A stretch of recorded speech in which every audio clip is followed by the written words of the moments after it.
The INS Vikrant was produced at a total expenditure of 20,000 crore rupees and was designed by the Directorate of Naval Design of the Indian Navy and constructed by Public Sector Shipyard CSL.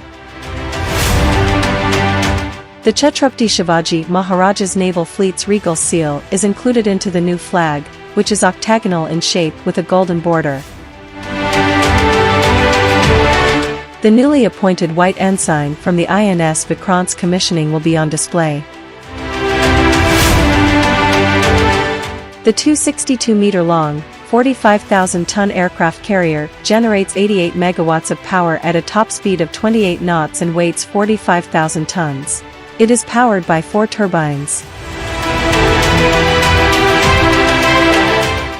The aircraft carrier has 2,300 compartments and can accommodate a crew of about 1,700 personnel.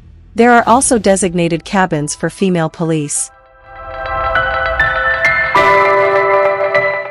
In addition, it includes 270 lights for night landings and a 1,750 sailor capacity, and total of 30 fighter planes can be carried in one go.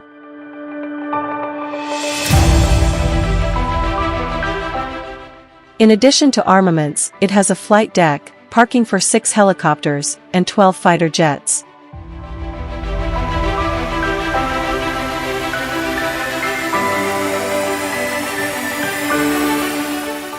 Steel Authority of India Limited provides specialized steel for the aircraft carrier's construction, sale. Additionally, the company provided 30,000 tons of DMR plates.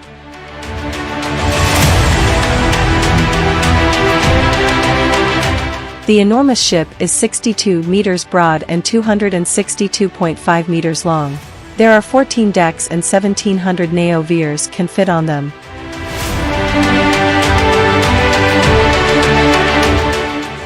Over 75% of the ship itself is made of indigenous materials. BEL, BHEL, GRSE, Keltron, Kirloskar, L&T, and Wärtsilä India are just a few of the several industries involved in the construction of the carrier, in addition to hundreds of MSMEs.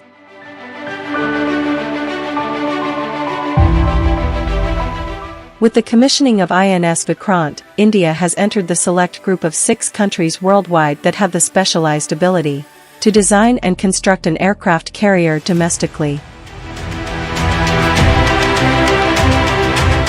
With 4 LM2500 gas turbine engines, this naval asset was manufactured in-house and is capable of a high speed of 28 knots while cruising at 18 knots.